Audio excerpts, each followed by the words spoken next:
Shalom the warriors, shalom semua kekasih Tuhan, salam sejahtera buat kita semuanya. Mengucap syukur kalau sampai di detik saat hari ini kita masih bisa diberkati dengan kesehatan. Kita percaya itu semuanya karena berkat daripada Tuhan buat kita semuanya. Di kesempatan hari ini saya bersyukur diberi kesempatan untuk bisa membagikan kebenaran firman Tuhan. Adapun kebenaran firman Tuhan yang mau saya bagikan di hari ini terambil dari kitab Matius 4. Adapun perikop daripada Matius 4 ini adalah pencobaan di padang gurun. Saya percaya semua yang menonton acara ini pernah membaca mengenai pencobaan Yesus di padang gurun. Pencobaan Yesus di padang gurun ini kita bisa mengambil nilai pembelajaran yang cukup mendalam. Dan saya pun mendapatkan ini dari saat teduh saya. Dan oleh karena itu saya mendapatkan sesuatu yang positif. Saya pun juga membagikannya kepada saudara. Mari kita mulai membaca dalam kitab Matius 4 ya, tentang perikopnya di pencobaan di padang gurun. Pencobaan di padang gurun ini ada 3 pertanyaan yang dilontarkan oleh si iblis kepada Yesus. Karena kalau kita lihat konteksnya bahwa Yesus saat itu dibawa oleh Roh Kudus ke padang gurun dan berpuasa selama 40 hari, 40 malam. Dan dikatakan di ayat yang kedua bahwa dan sesudah berpuasa 40 hari dan 40 malam, akhirnya laparlah Yesus. Nah, pada saat dari sisi kemanusiaannya Yesus mengalami yang namanya rasa lapar. Nah, sisi rasa lapar itulah yang mulai diserang oleh iblis. Kita lihat dalam ayat yang ketiga. Lalu datanglah si pencoba itu, dalam hal ini yaitu si iblis, dan berkatalah kepadanya, "Jika engkau anak Allah, perintahkanlah supaya batu ini menjadi roti." Iblis tahu bahwa Yesus saat itu sedang lapar. Dan di saat lapar biasanya seorang manusia akan selalu konsen kepada untuk memuaskan rasa laparnya. Manusia untuk memuaskan rasa lapar yaitu dengan makan. Ditujukan iblis berusaha untuk memusatkan pikirannya Yesus untuk memuaskan rasa laparnya. Sehingga iblis mencobai Yesus dengan satu pertanyaan yang seperti ini. "Jika engkau anak Allah, perintahkanlah supaya batu-batu ini menjadi roti." Tetapi di ayat yang keempat, Yesus menjawab, "Ada tertulis manusia hidup bukan dari roti saja, tetapi dari setiap firman yang keluar dari mulut Allah." Suatu statement yang luar biasa yang Yesus dapatkan, yang Yesus keluarkan kepada iblis. Bahwa manusia itu hidup bukan dari roti saja, tapi dari setiap firman yang keluar daripada mulut Allah. Di sini Yesus ingin memberikan suatu statement bahwa manusia itu hidup bukan hanya dari roti aja.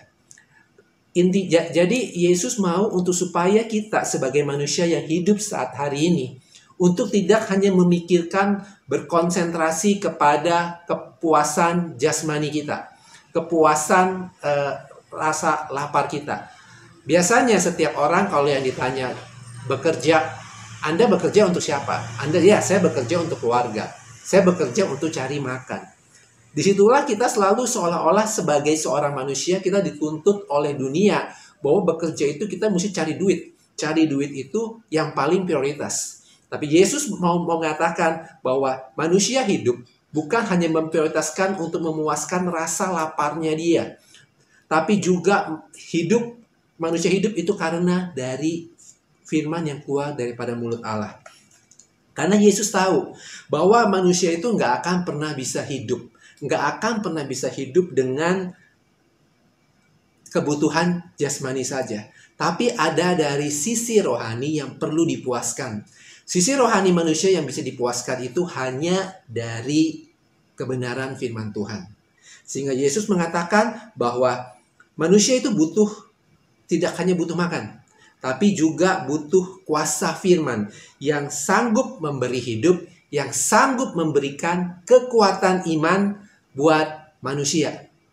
Intinya, lewat poin yang pertama ini, Yesus mau untuk memberi suatu statement buat kita sebagai orang percaya, termasuk juga saya, untuk tidak hidup, tidak hanya memikirkan perkara-perkara dunia, tidak hanya memikirkan perkara-perkara makan dan minum, tapi lebih daripada itu, Tuhan mau kita juga memikirkan perkara-perkara surgawi, perkara-perkara rohani. Yaitu apa? Suatu statement yang luar biasa bahwa manusia hidup bukan dari roti, tapi dari setiap firman. Karena firman yang keluar daripada mulut Allah yang bisa memberi kita kekuatan. Bahkan di saat melewati masa-masa sulit. Bahkan di saat kita melewati masa-masa yang penuh dengan pergumulan. Saya percaya bahwa setiap kita yang saat ini mengalami pergumulan, yang mengalami masalah, yang mengalami tantangan dalam kehidupan, tidak akan pernah bisa keluar sebagai pemenang dengan hanya mendengarkan suatu kata-kata motivator. Kata-kata motivator dunia itu bisa berkata, oh lu kuat, saya kuat, mensugesti diri kita. Dan saya percaya itu tidak akan pernah bisa memberikan kepuasan, memberikan kita suatu kemenangan atas setiap masalah kita. Tetapi kita sebagai seorang percaya, di saat kita hidup di dalam kebenaran firman Tuhan, bergantung kepada kuasa firman Tuhan, maka setiap pergumulan apapun yang kita hadapi, kita bisa melewatinya. Kenapa? Karena di dalam firman itu ada kuasa yang luar biasa. Ada kuasa yang dahsyat yang Tuhan berikan buat kita sebagai modal kita untuk melewati masa-masa yang penuh dengan pergumulan itu. Suatu statement yang luar biasa di dalam yang Yesus lontarkan, yang Yesus counter kepada atas pertanyaannya iblis kepada Yesus, dan itu memberi pelajaran kepada kita. Poin pertama kita sudah belajar bahwa manusia itu mesti hidup bukan hanya memikirkan perkara-perkara dunia. Tapi dari poin yang pertama kita bisa belajar bagaimana Yesus mau untuk kita hidup juga memikirkan perkara-perkara surgawi. Memikirkan bahwa setiap firman Tuhan yang kita baca, itu kita renungkan, dan itu menjadi kekuatan buat kita. Yang bahkan mengubah kita menjadi suatu pribadi yang lebih baik. Karena dalam kebenaran firman ada kuasa yang luar biasa, yang sanggup memberi hidup, dan yang sanggup menguatkan iman kita. Poin kedua yang kita bisa belajari adalah suatu pertanyaan yang kedua yang dilontarkan oleh iblis kepada Yesus. Dalam Matius 4 ini ada di ayat yang kelima. Saya bacakan. Kemudian iblis membawa Yesus ke kota suci dan menempatkan dia di bubungan bait Allah. Lalu berkata kepada Yesus, "Jika engkau anak Allah, jatuhkanlah dirimu ke bawah, sebab ada tertulis mengenai engkau, ia akan memerintahkan malaikat-malaikatnya dan mereka akan menatang engkau di atas tangannya, supaya kakimu jangan terantuk kepada batu." Di sini hebatnya iblis. Dia bisa menggunakan firman Tuhan yang ada di perjanjian lama, yaitu di Mazmur 91. Sebab kalau saya pertegas ya, di ayat yang ke-6 iblis berkata kepada Yesus, "Jika engkau anak Allah, jatuhkanlah dirimu ke bawah, sebab ada tertulis." Iblis tahu firman Tuhan. Sebab ada tertulis mengenai engkau, ia akan memerintahkan malaikat-malaikatnya dan mereka akan menatang engkau di atas tangannya, supaya kakimu jangan terantuk kepada batu. Iblis tahu bahwa di saat firman Tuhan dalam Mazmur 91 ini yang mengatakan, kalau kita lihat dalam kalau kita baca pencobaan di padang gurun ini di versi hard copy-nya Alkitab LAI, ayat yang ke-6 itu ada footnote-nya terambil dalam Mazmur 91 ayat 11 dan 12. Mazmur 91 ayat 1 dan 12 ini ditulis oleh Musa. Jadi kitab Mazmur bukan hanya ditulis oleh Raja Daud saja, tapi juga ada beberapa yang ditulis oleh nabi besar lain, yaitu salah satunya yaitu Musa. Musa menulis dalam Mazmur 91 ini dalam lindungan Allah. Dikatakan secara rinci bahwa secara garis besarnya bahwa orang yang berlindung di dalam perlindungan Allah itu selalu dalam perlindungan Tuhan. Sehingga saya bacakan dalam Mazmur 91 ayat 11 dan ke-12. Sebab malaikat-malaikatnya akan diperintahkannya kepadamu untuk menjaga engkau di segala jalanmu, yaitu orang percaya. Dan mereka akan menatang engkau di atas tangannya, supaya kakimu jangan terantuk kepada batu. Iblis tahu kebenaran firman ini. Dan dia meng-counter attack kepada Yesus untuk memakai firman untuk memuaskan keinginan iblis, yaitu apa? Supaya menjatuhkan diri, Yesus menjatuhkan diri di atas hubungan bait Allah, sehingga malaikat-malaikatnya menolong dia. Disinilah ego daripada Yesus dicoba disentil oleh iblis. Tetapi jawaban Yesus, statement Yesus atas pertanyaan yang kedua ini juga luar biasa. Kita bisa lihat di ayat yang ke-7. Yesus berkata kepada iblis, "Ada pula tertulis, janganlah engkau mencobai Tuhan Allahmu." Di sini yang kerennya buat kita, termasuk juga dengan saya, yang saya dapatkan, jangan mencobai Tuhan dengan firman Tuhan yang ada.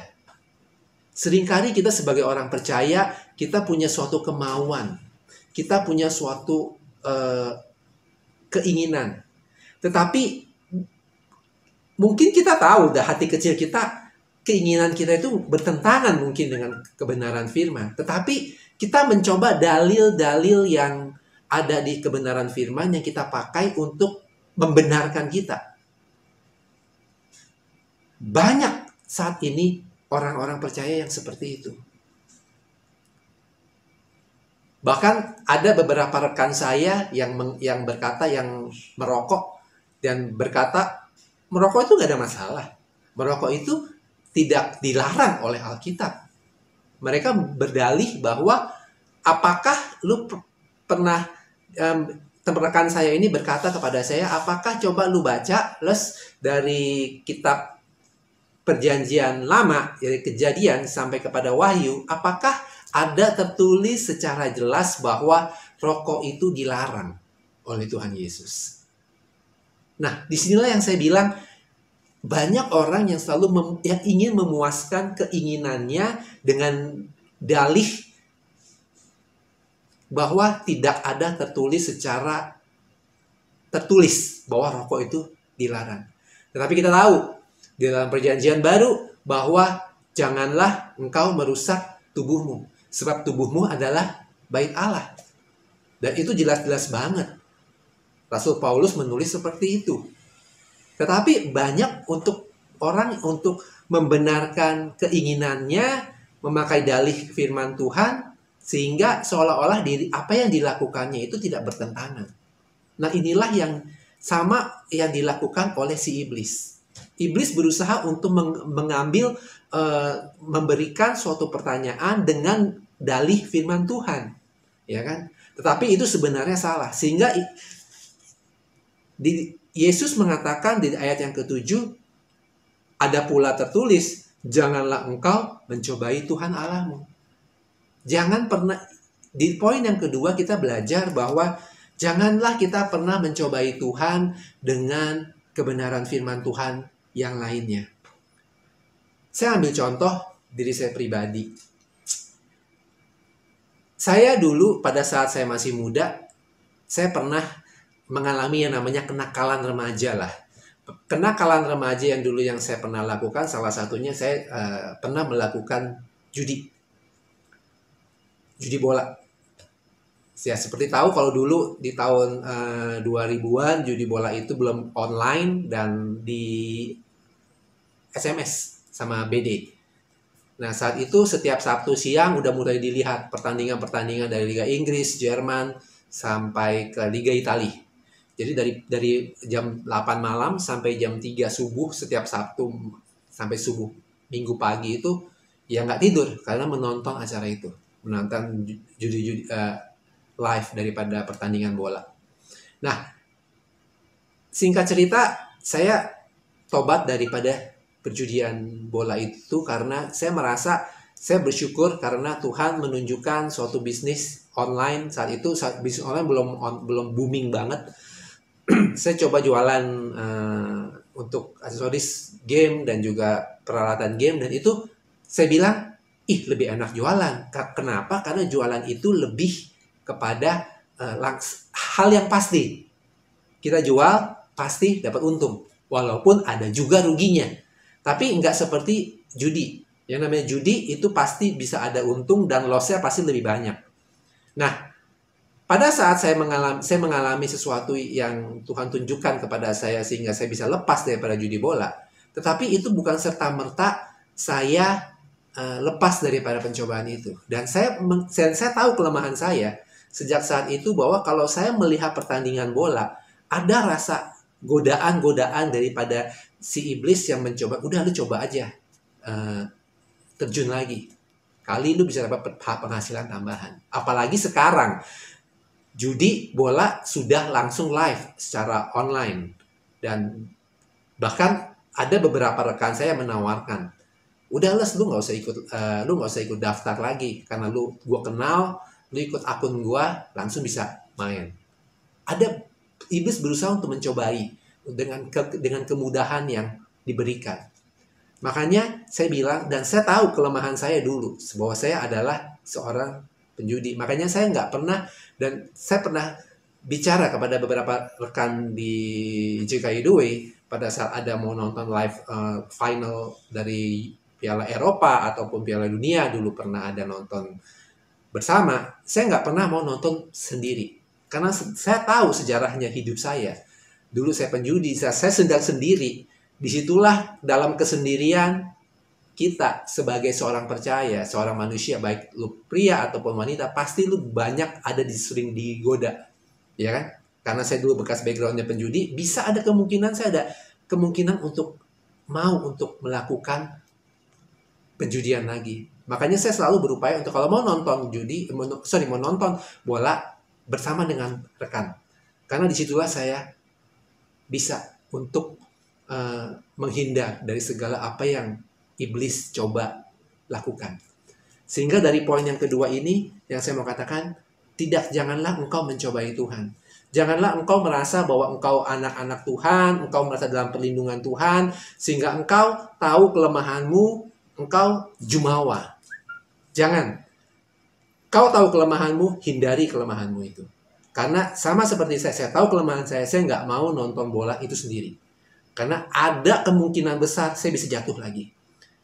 Saya percaya bahwa saya adalah orang percaya dan saya dalam perlindungan Tuhan.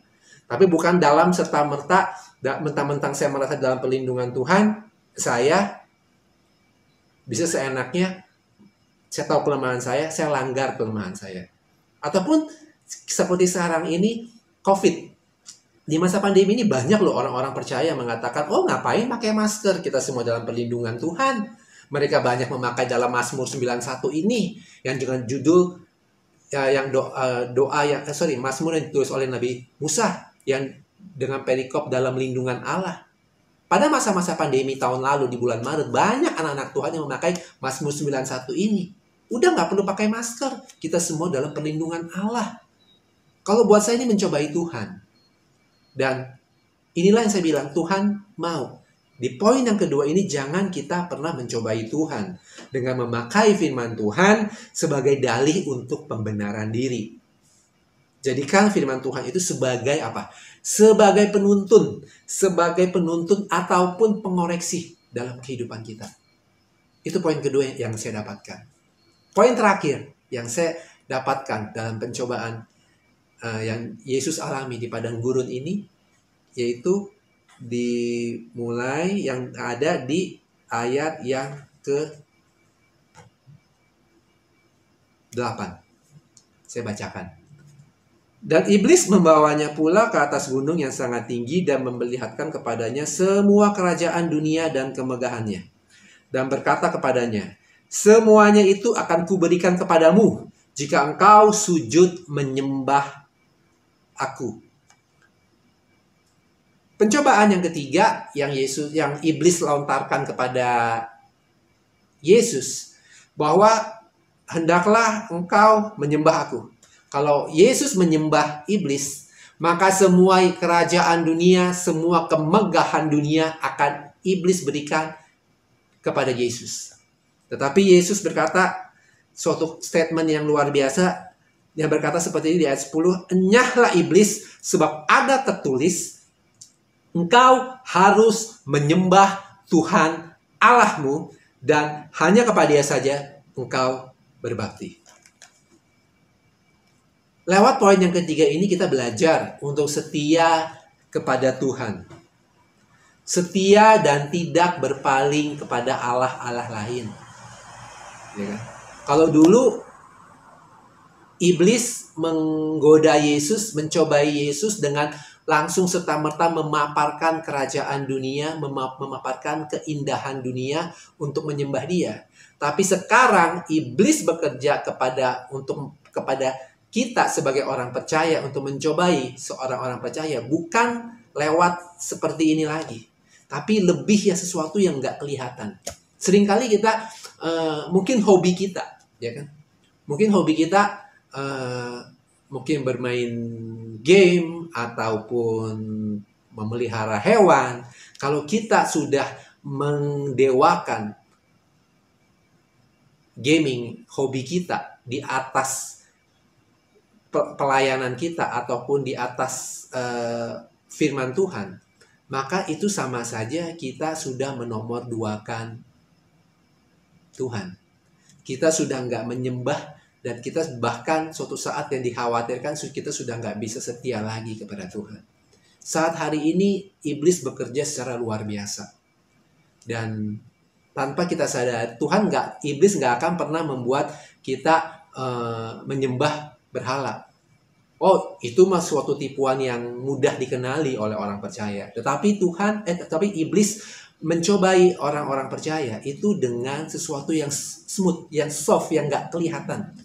Mungkin salah satu lewat pekerjaan kita. Mungkin lewat berapa banyak daripada kita karena pekerjaan kita hari Minggu masuk. Kita nggak bisa punya otoritas, ataupun kita yang punya bisnis. Kita membuka usaha kita di hari Minggu. Bukannya nggak boleh. Tetapi terkadang kita membuka usaha kita seolah-olah kita menomorduakan Tuhan. Yang penting cari cuan dulu lah, cari untung dulu lah. Sadar nggak disadari, itulah salah satu upaya iblis untuk mengalihkan kita kepada kesetiaan kita kepada Tuhan. Sehingga di saat kesetiaan kita kepada Tuhan itu sudah berkurang, maka bukan hal yang tidak mungkin kita bisa berbalik kepada Tuhan, dari Tuhan. Inilah suatu tipuan yang luar biasa.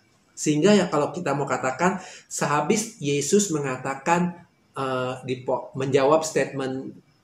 menjawab pertanyaan daripada si iblis di percobaan yang ketiga ini, maka di poin yang 11, lalu iblis meninggalkan dia. Tetapi kalau kita mau lihat di dalam Lukas yang keempat, ini dipertegas lagi oleh Lukas, bahwa iblis bukan hanya meninggalkan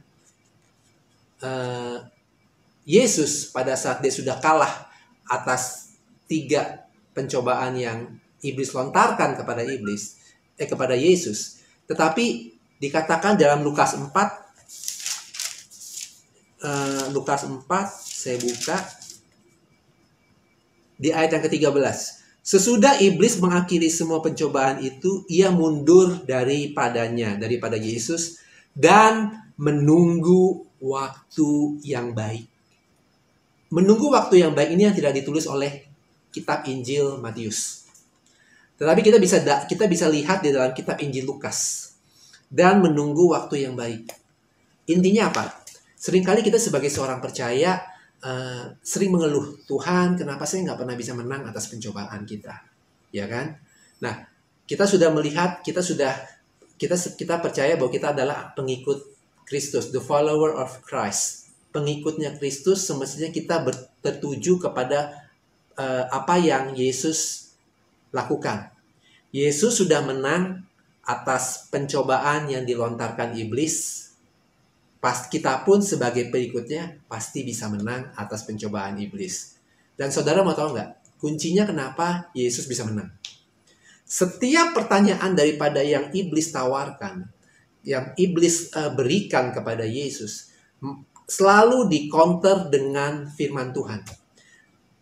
Pencobaan yang statement pertama yang Tuhan berikan kepada iblis, pasti ada kata-katanya ada tertulis. Statement kedua ada tertulis. Statement yang ketiga ada tertulis. Berarti Yesus boleh dikatakan dia benar-benar tahu firman Tuhan. Hendaklah kita sebagai seorang percaya mau menang atas pencobaan, kuasai firman Tuhan. Perdalam hidupmu dalam kebenaran firman Tuhan. Sehingga kita bisa menang atas setiap pencobaan-pencobaan yang iblis lontarkan, yang iblis berikan di hadapan kita, dan kita bisa menang atas pencobaan itu.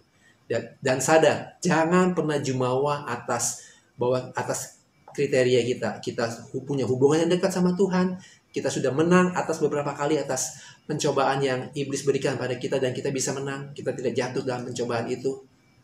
Jangan jumawa. Karena di dalam Lukas 4 ayat yang ke-13 mengatakan, dia menunggu waktu yang baik. Itu artinya iblis akan selalu mencobai kita di waktu-waktu yang iblis lihat ini suatu waktu yang tepat. Mungkin di saat kita sedang lemah, mungkin di saat kita sedang kecewa, mungkin di saat kita sedang jauh pada Tuhan. Disitulah iblis datang mencoba untuk mencobai kita, dan kita bukan sesuatu yang tidak mungkin, kita bisa jatuh. Karena kita bisa lihat berapa banyak hamba-hamba Tuhan besar yang jatuh hanya karena mamon, hanya karena dosa seksual, ataupun dosa-dosa yang lainnya. Lewat kebenaran yang saya bagikan di hari ini, kiranya bisa menjadi berkat buat kita semuanya, dan kita bisa belajar 3 poin yang kita bisa belajar dari pencobaan Yesus ini, yang kalau kita benar-benar mau dengan rendah hati, kita mau buka, dan kita mau buka hati kita, dan kita mau belajar akan kebenaran firman itu, maka saya percaya kita semuanya, termasuk juga dengan saya, dan juga saudara yang menonton acara ini, benar-benar bisa keluar sebagai seorang yang menang atas pencobaan yang iblis berikan kepada kita. Dan ingat, jangan pernah jumawa atas hubungan dekat kita kepada Tuhan, atas pencobaan yang selalu kita menang atas iblis. Karena si iblis selalu menunggu waktu yang baik, menunggu waktu-waktu yang dilihatnya cocok untuk menyerang kita kembali. Janganlah kita sampai jatuh. Oleh karena itu, hendaklah punya hubungan yang dekat kepada Tuhan, dan minta Roh Kudus untuk selalu mengingatkan kita, untuk selalu rendah hati, untuk selalu minta perlindungan dan proteksi Tuhan buat hidup kita. Semoga menjadi berkat. Tuhan Yesus memberkati.